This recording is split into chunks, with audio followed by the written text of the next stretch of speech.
Buenos días a todos. En el marco pues, de las charlas de neurooncología del servicio, el día de hoy voy a hablarles un poco acerca de uno de los tumores más frecuentes en la edad pediátrica, que es el meduloblastoma. Entonces, para empezar, tenemos que el meduloblastoma es un tumor embrionario, o es un tipo de tumor embrionario de la fosa posterior. Es la neoplasia maligna más frecuente antes de los 4 años, y sin embargo, cuando hablamos...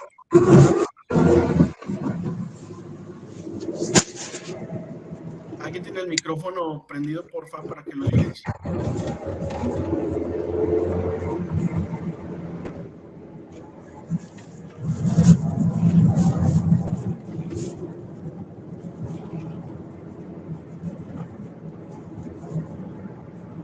Sin embargo, cuando hablamos en una población de 0 a 19 años, vemos esta gráfica, que es una gráfica tomada del CIVITRAS, hace parte de del cuarto tipo de tumor más frecuente en la edad pediátrica, siendo el cuarto los tumores embrionarios con un porcentaje de 9.9, solamente superado por los gliomas, los tumores de la glándula pituitaria y los astrocitomas. Y vemos que estos tumores embrionarios, de lejos, el más frecuente es el meduloblastoma, con un 65.8%. Esta gráfica de la incidencia anual de los meduloblastomas, también tomada del CIVITRAS, nos muestra que la incidencia anual se acerca más o menos al 0.5 por cada 100,000 niños, teniendo dos picos de incidencia, entre los 0 y los 4 años y los 5 y los 9 años, para posteriormente esa incidencia ir bajando estrepitosamente. Vemos que está en un tercer lugar, ¿cierto? Desde el punto de vista de la incidencia, superado por el astrocitoma pilocítico y los gliomas. Algo de historia, digamos, para contextualizarnos un poco, y es que este tumor fue descrito por primera vez por Cushing y Bailey en 1926. En este momento ellos hicieron la descripción tanto clínica como histopatológica, y desde ese momento se dieron cuenta que una de las formas de tratar este tumor era mediante la resección quirúrgica. Vieron que los pacientes que eran llevados a cirugía pues iban mejor que aquellos en los cuales se dejaba que la enfermedad tuviera la historia natural. Posteriormente, en los años 50, ¿cierto?, se demostró que estos pacientes tenían mayor sobrevida cuando eran sometidos a radioterapia craneoespinal. En el 69, Chan hace por primera vez una clasificación, ¿cierto?, en donde tiene en cuenta tanto el tamaño del tumor como la presencia o no de metástasis para mirar cómo era el pronóstico de esos pacientes a largo plazo. Profe. Muy bien. Más adelante, en los años 70, por primera vez pues, se hacen estudios aleatorizados donde, aparte de la resección tumoral y de darles radioterapia a estos pacientes, también les ofrecen quimioterapia, y también mostró que estos regímenes de quimioterapia, por lo menos en la edad pediátrica, tenían un impacto positivo y mejoraban la sobrevida libre de enfermedad y la sobrevida total. En el año 2000, con el boom de la genómica, entonces, algunos estudios empiezan a demostrar que no solamente importaba cuál era la histología del tumor, sino que la alteración de ciertas líneas de señalización también tenían un papel importante para poder, digamos, estudiar el tumor y dar un valor pronóstico, y fue la primera vez en que se describió las mutaciones de la cadena de señalización del Sony-Hesgot y del WNT. Es en este momento, en el año 2000, cuando pues empieza a investigar más a fondo el aspecto molecular de los meduloblastomas. Ya en el año 2011-2012, más o menos... Esperábamos iba a suceder, pero más inicialmente creíamos que... Iniciamos, por favor, los micrófonos. Antes de que salieran las minutas de la FED, decíamos, pues eso debe estar sucediendo en el segundo semestre.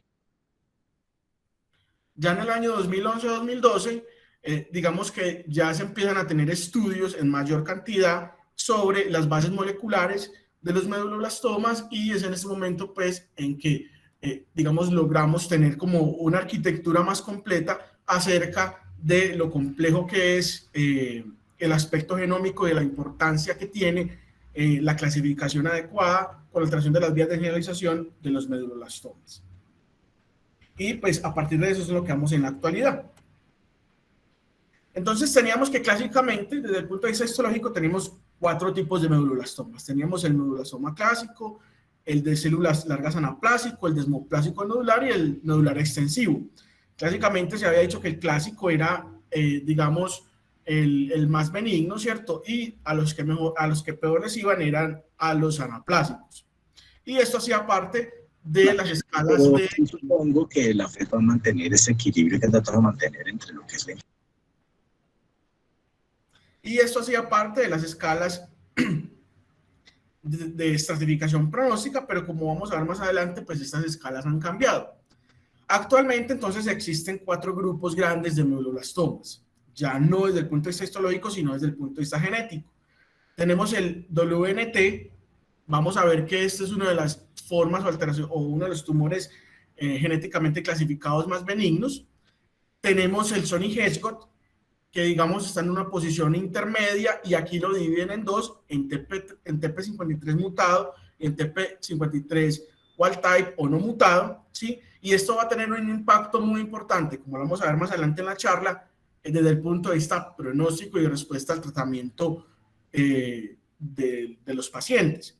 Y tenemos un grupo en donde no están alteradas estas vías de señalización, ni la WNT ni el Sony-Heskott, que se han clasificado de acuerdo a la alteración de ciertos genes en grupo 3 y grupo 4. A su vez, cada uno de estos grupos tiene unas subdivisiones. El WNT hay un tipo alfa, un tipo beta. Sony-Heskott hay un tipo alfa, tipo beta, tipo gamma y tipo delta. Y en los grupos 3, 4 hay tipo alfa, tipo beta y tipo gamma. Sin embargo, en esta charla, pues no vamos a ahondar en esa especificidad, porque cada uno de esos subgrupos tiene algunas alteraciones particulares de un gen específico que le da o no, digamos, un pronóstico diferente en términos de pocos meses. Y en algunos también da pues como algún pronóstico particular a algún quimioterapéutico en específico, pero no nos vamos a centrar en detalles tan específicos en esta charla. Muy bien, pero entonces, ¿por qué hay varios tipos moleculares de medulloblastoma?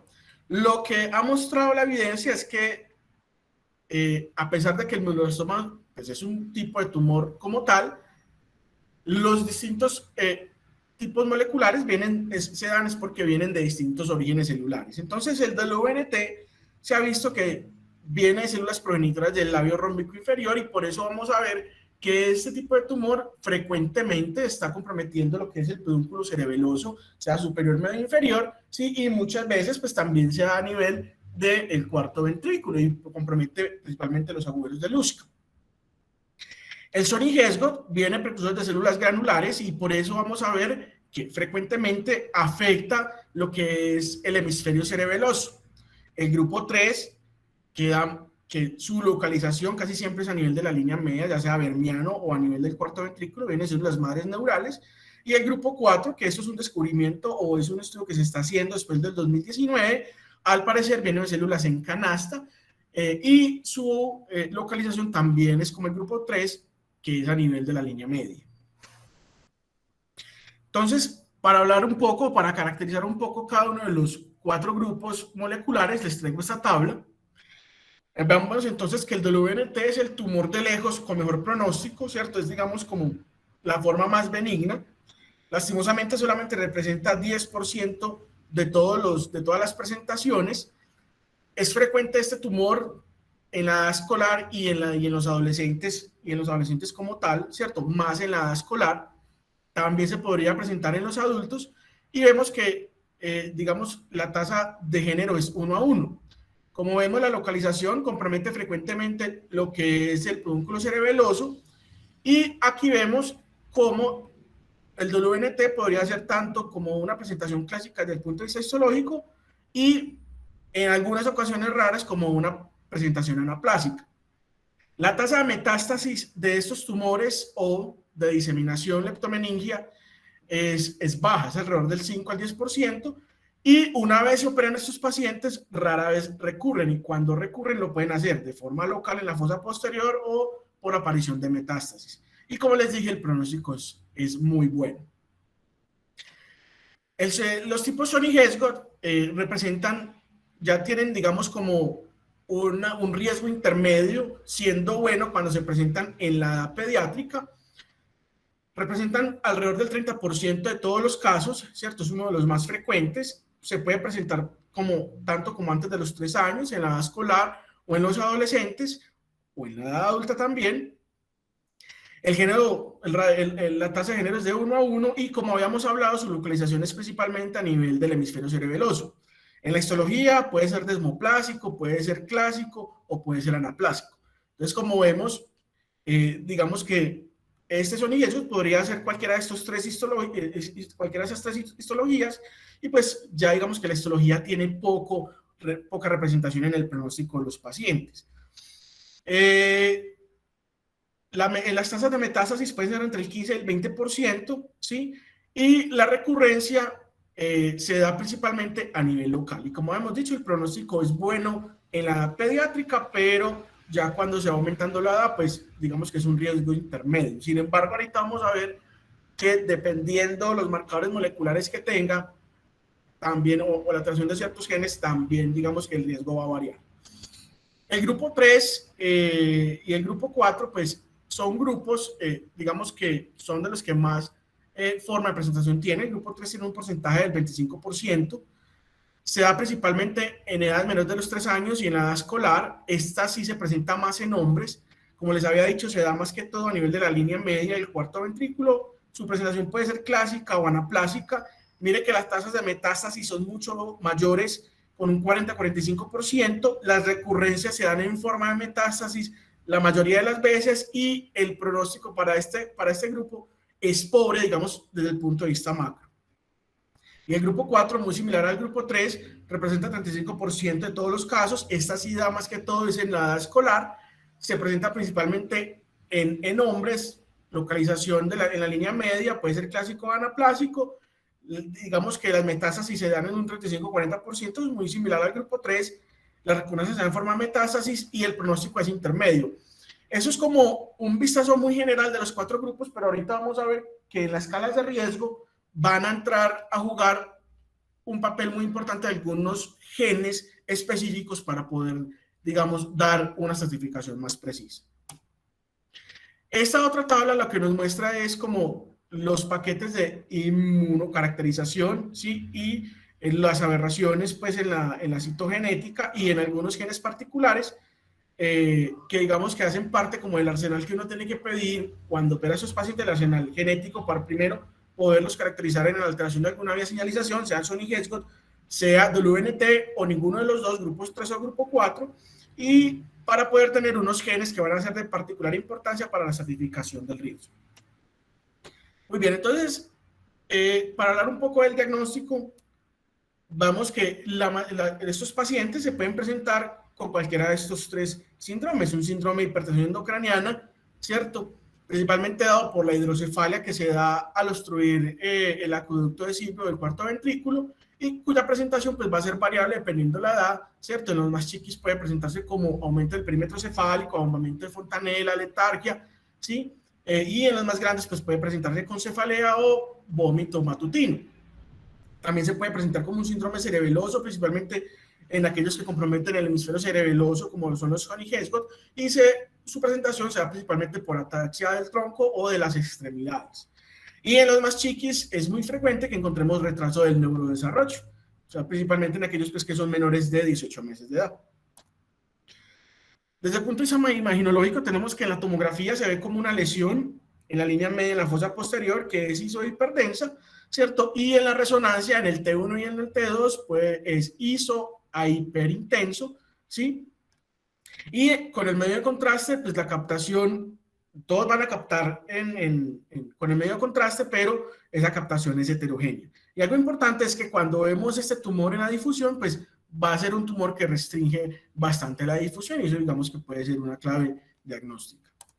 Se ha intentado caracterizar imaginológicamente cada uno de los 4 tipos genéticos de esos tumores. Se ha dicho, del WNT, pues se presenta principalmente a nivel del pedúnculo cerebeloso, pero también puede ser en la línea media y frecuentemente uno lo puede encontrar asociado a algo de sangrado, ¿cierto? El sonigesgo se caracteriza porque está en el hemisferio cerebeloso, y los grupos 3 y grupo 4, si bien están los dos en la línea media, se dice que el grupo 3 capta más homogéneamente el medio de contraste que el grupo 4. Sin embargo, esto no es patognomónico de ninguno de los cuatro tipos, y para uno poder saber si pertenece a alguno de estos cuatro, pues es de absoluta necesidad pedir las pruebas moleculares.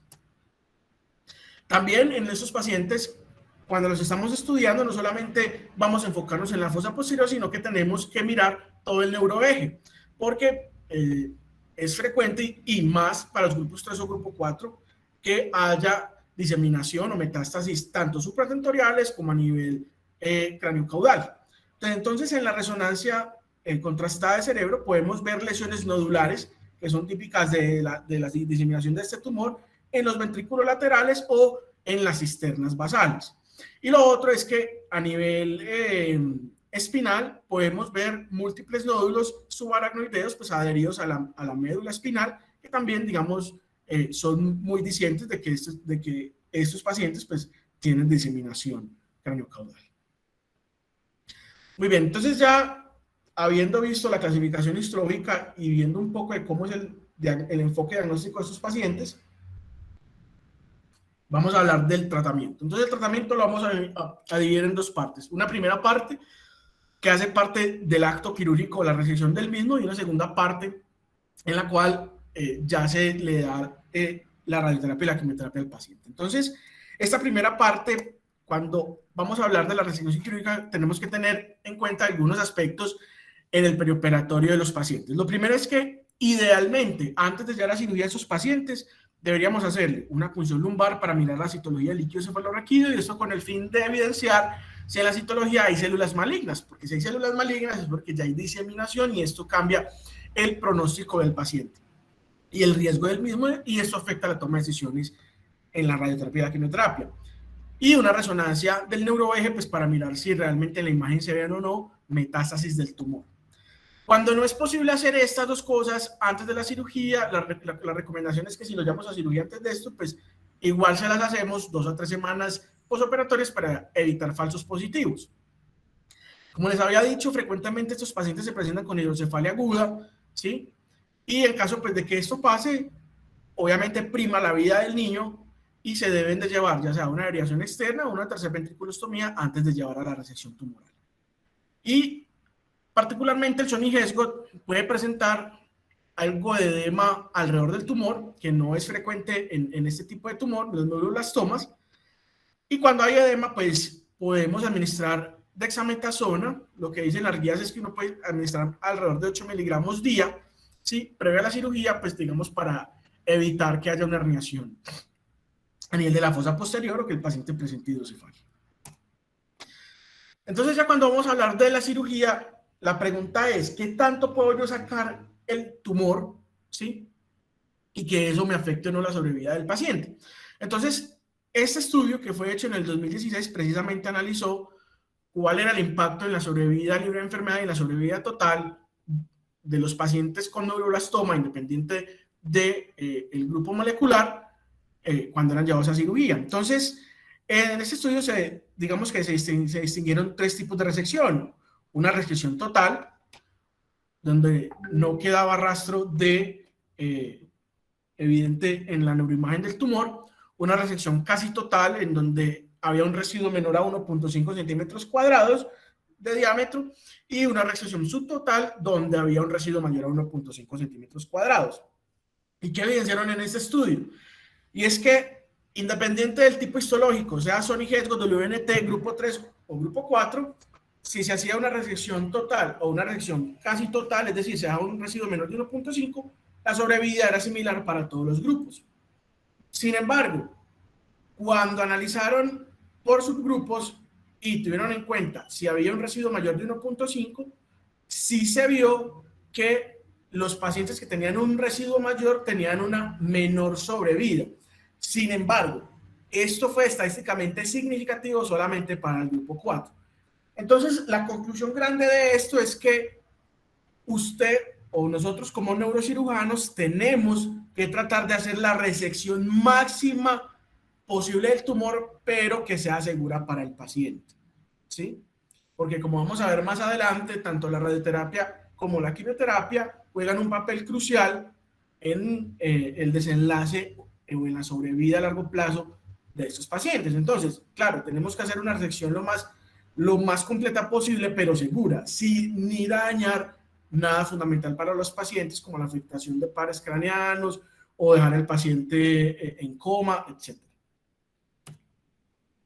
Una vez entonces tenemos la patología, es decir, hemos llevado al paciente a cirugía, tenemos la muestra y tenemos los resultados, tenemos que estratificar el riesgo. Y la estratificación del riesgo va a ser muy importante porque nos va a permitir poder planear cómo va a ser tanto la quimioterapia como la radioterapia de estos pacientes y establecer de una vez cuál es el pronóstico, por lo menos a 5 años.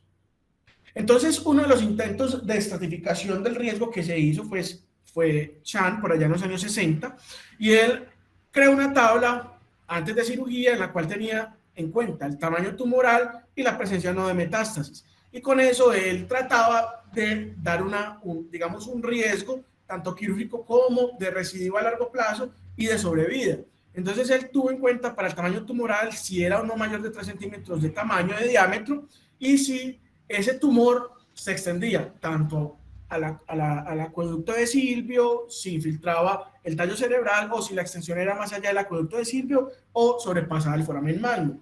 Evidentemente, si el tumor tiene un gran compromiso, ¿cierto? O gran infiltración, pues la resección iba a ser menor y pues por ende iba a tener menos sobrevida del paciente.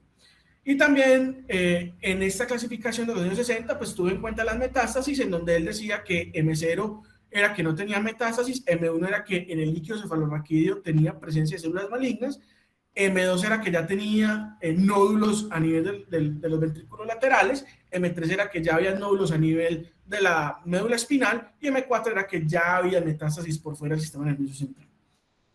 Sin embargo, desde hace muchos años, aparte pues de esta escala Chan, digamos que habíamos trabajado con esa clasificación, con la clasificación histológica y habíamos dicho que estos pacientes tenían 2 riesgos, un riesgo estándar y un riesgo alto. Entonces, clásicamente habíamos dicho, hombre, si el paciente tiene más de 3 años, le dejamos un residuo menor de 1.5 centímetros y no tenía metástasis por la clasificación de Chan, era un riesgo estándar y eso tenía unas implicaciones en el manejo de quimioterapia y radioterapia. Pero si el paciente era de alto riesgo, es decir, era menor de 3 años o tenía un residuo mayor de 1.5 o ya tenía metástasis, pues tenía unas implicaciones también en el pronóstico y en el manejo.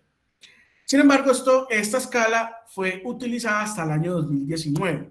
¿Por qué? Porque en el año 2019 sale un estudio en el cual se logra hacer una estratificación de riesgo con base en los grupos moleculares, ¿sí? O en los grupos de alteración de vías de señalización, sea Sony-Hesgot, sea WNT o grupo 3, grupo 4, y en algunos marcadores genéticos puntuales. Entonces, para entender esta escala, la vamos a ver de la siguiente manera. Entonces, dividieron el riesgo en bajo riesgo, riesgo estándar, riesgo alto y riesgo muy alto. Y a cada uno de estos riesgos le dieron una sobrevida. Riesgo bajo, una sobrevida mayor del 90%, riesgo estándar, sobrevida del 75 al 90%, riesgo alto, una sobrevida del 50 al 75% y riesgo muy alto, una sobrevida menor del 50%. Esta sobrevida a 5 años. Entonces, para poder entender el cuadro tenemos que tener en cuenta lo siguiente.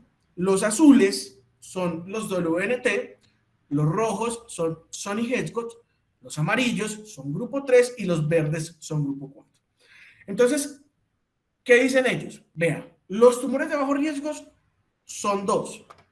Son pacientes con tumores WNT que no tengan rasgo de metástasis, es decir, que no tengan metástasis supratentoriales o a nivel de la médula espinal en la resonancia, ni que en la citología tampoco hayan células malignas. Estos pacientes con esas características tienen una sobrevida mayor del 90%. O pueden ser pacientes del grupo 4, ¿sí? Que no tengan metástasis y que cuando le hacemos el cariotipo tengan pérdida del cromosoma 11. Este grupo también, esos pacientes van a tener una sobrevida mayor del 90% a 5 años. Ahora, ¿quiénes están dentro del grupo estándar con sobrevidas del 75 al 90%? Están los Sony-Hesgot, pero con las siguientes características: que no tengan metástasis, que el TP53 no esté mutado y que no haya mutación, amplificación de este gen que es el MICN. Es importantísimo pedirle el TP53, el MICN a los pacientes con neuroblastomas, ¿cierto? Estos pacientes con estas características tienen un riesgo estándar. También en riesgo estándar pueden estar los pacientes del grupo 3, pero con las siguientes características: que no tengan metástasis y que no tengan mutación o amplificación de este otro gen, el MIC.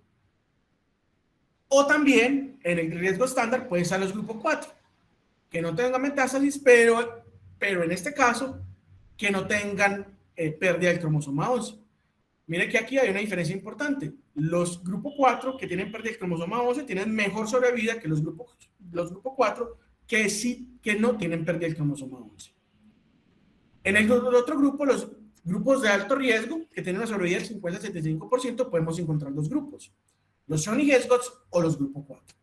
Los Sony-Hesgots son de alto riesgo si tienen metástasis y o tienen amplificación del gen MICN. Entonces, mire la importancia de este gen.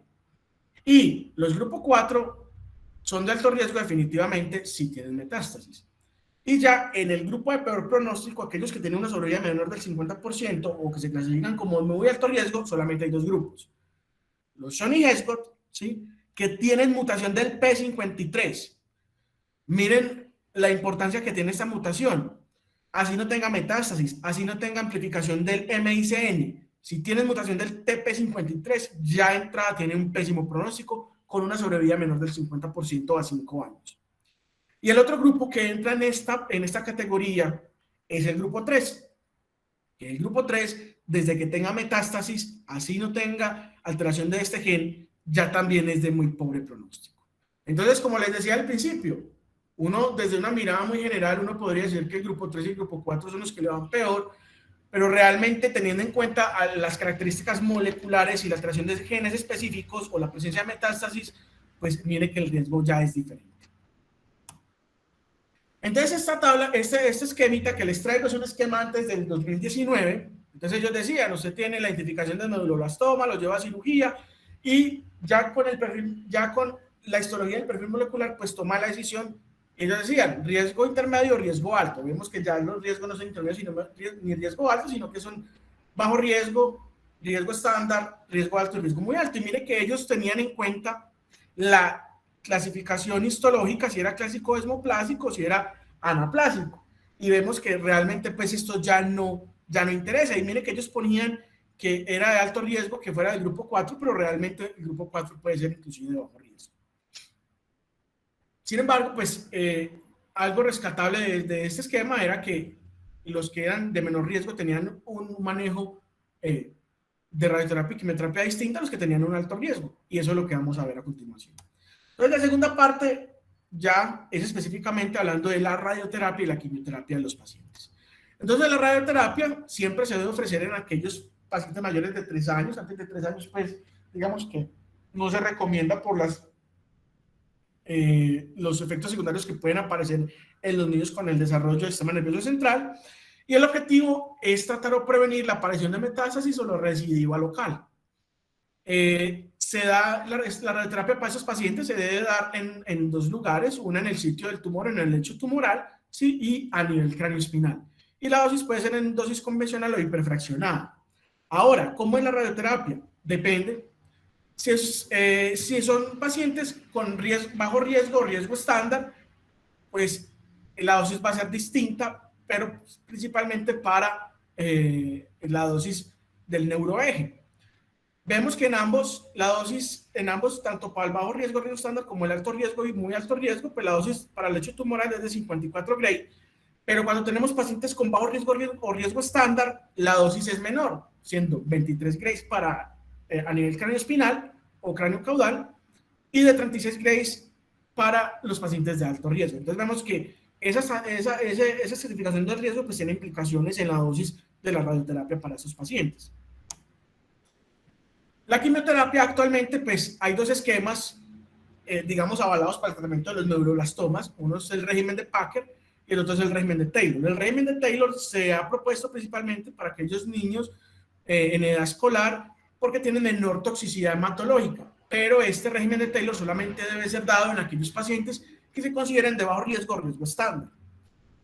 Ya los pacientes que tienen riesgo alto o riesgo muy alto, se les debe dar el régimen de Packer, y es que consiste principalmente en darle quimioterapia concomitante con la radioterapia, que son 8 ciclos de vincristina, seguido de terapia adyuvante de 8 ciclos de lomustine, cisplatina y vincristina. Y ese es digamos que es el régimen prácticamente estándar para los meduloblastoma. Sin embargo, aparte de esta quimioterapia, que es la que se utiliza actualmente, se están investigando algunos targets específicos, principalmente en los pacientes que tienen un neuroblastoma Sony-Heskott, y son inhibidores específicos de algunas de las partes de la vía de señalización del Sony-Heskott, como son el SMO y el CK2. Entonces, los inhibidores del SMO son el Dismodegib y el Sonidegib, y están en este momento ya aprobados por la FDA como terapia principalmente de rescate en los pacientes que han tenido recaída a pesar del régimen de Packer, y como método de investigación para disminuir, digamos que la dosis o los ciclos en la quimioterapia estándar. Sin embargo, pues todavía los estudios están por concluir.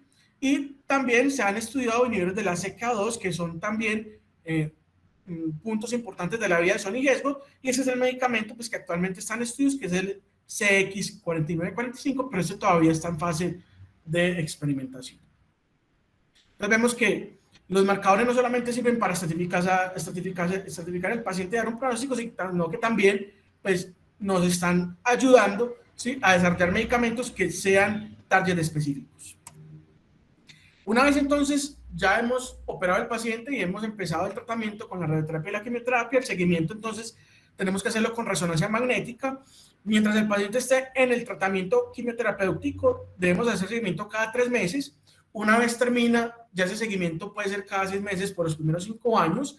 Una vez tenemos 5 años sin recaída, el seguimiento lo podemos hacer anual por 10 años más. Y una vez superemos los 10 años, pues sin recaídas podríamos considerar pues como darle alta al paciente. Si en algún momento tenemos alguna sospecha que el paciente está haciendo una progresión tumoral, antes de considerar una nueva resección o tomar alguna decisión, tenemos que hacer una nueva resonancia 4 a 6 semanas después.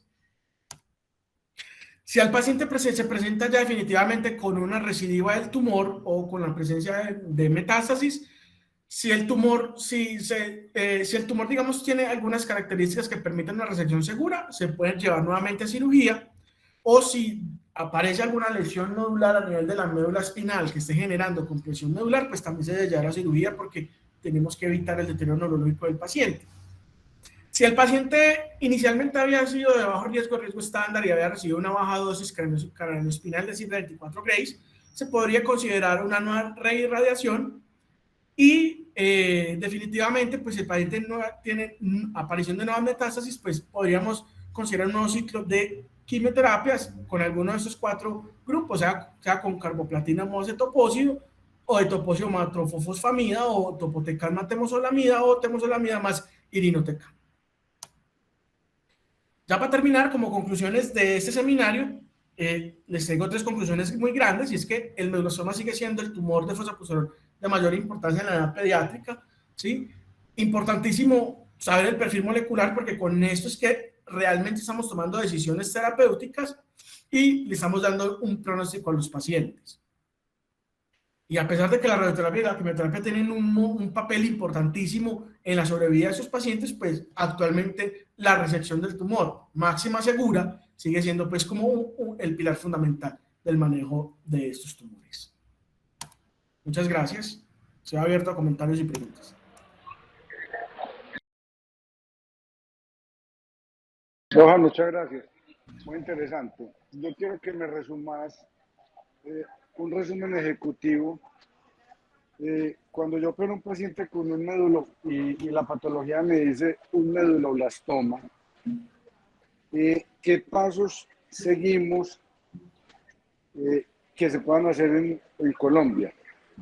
¿Sí me entiendes la pregunta? O sea, sí, de una manera práctica, ¿qué debemos hacer en Colombia y qué podemos hacer? Profe, pues en esos momentos, una vez uno identifica el medulloblastoma, lo lleva a cirugía, ¿cierto? Trata de sacarle lo que más puede de tumor. Y ya actualmente, pues, digamos que las EPS están permitiendo algunos paquetes moleculares para poder clasificar el tumor en las líneas genéticas que mencioné, sea Sony G, WNT o grupo 3, grupo 4, y ya con eso el oncólogo pues toma la decisión qué tipo de quimioterapia le va a dar y también en qué dosis de radioterapia se le va a dar al paciente y con eso seguirlo cada 3 meses. Ok, Eduardo, ¿tienes algún comentario? Hola, hola, buenos días. Hola, profe. Lo de, buenos días, ¿cómo van? Es muy importante tener en cuenta lo que dijiste, Johan, de de la clasificación molecular, porque pues como mostraste claramente es el pilar fundamental de lo que estamos haciendo en pronóstico y en respuesta al tratamiento ayudante.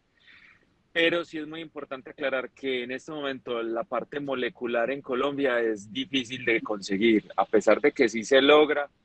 Es muy difícil y hablo de difícil no porque no se logre tener en la mano y hacer la parte pronóstica, sino que se demora demasiado y el paciente puede alcanzar a recaer si no se ha empezado tratamiento esperando la clasificación molecular.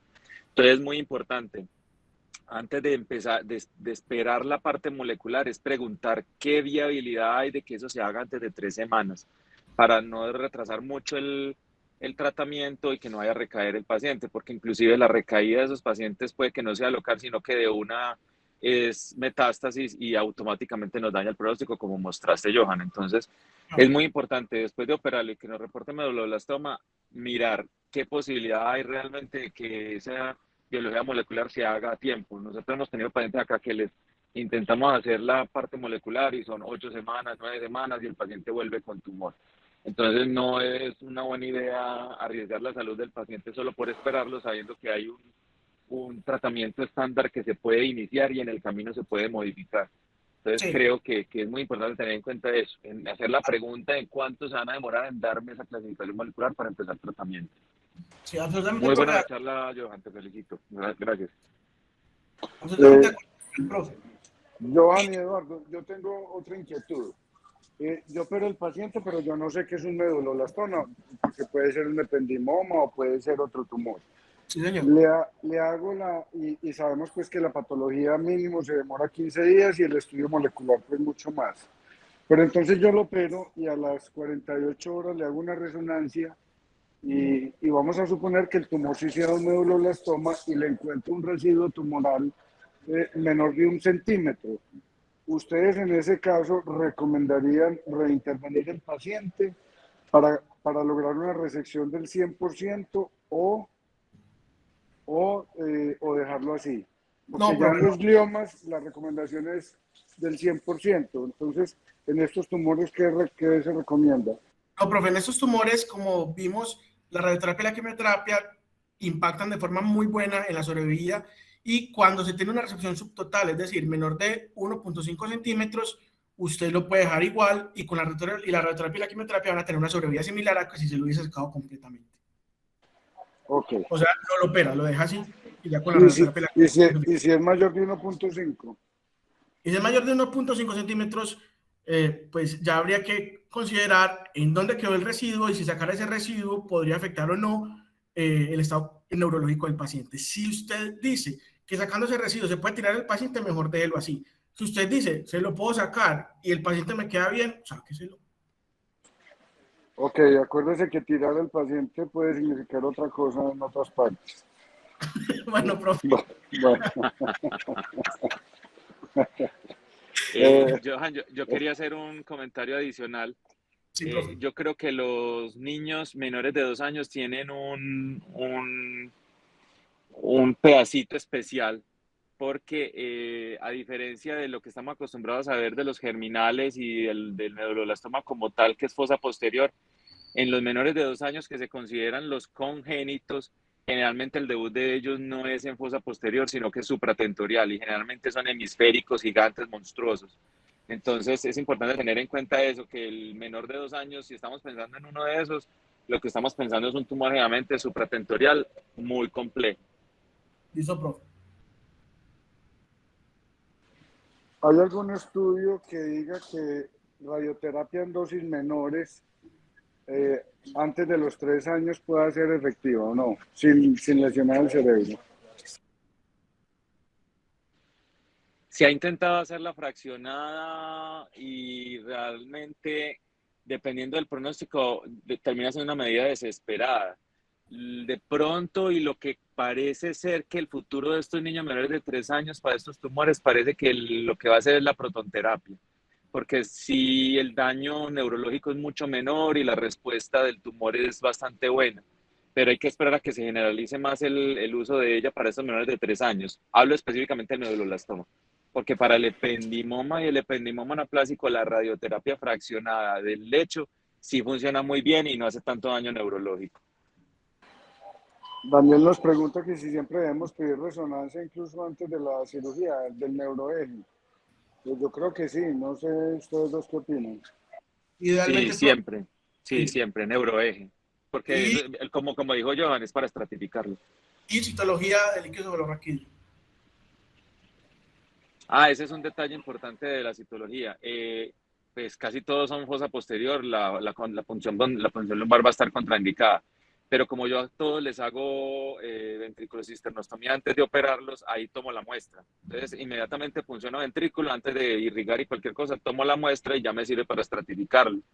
Eh, ¿qué, ¿Qué dicen a veces los oncólogos? Venga, pero es que no es la fosa posterior, no es el mismo líquido. Y yo les digo, muchachos, el cuarto ventrículo está cerrado, el acueducto está abierto, lo que tienen es un reflujo de todo el líquido cefalorraquídeo en el sistema, está atrapado en los 3 ventrículos, o sea que la muestra que tomen ahí inclusive es más confiable porque lleva mucho tiempo atrapadas las células ahí.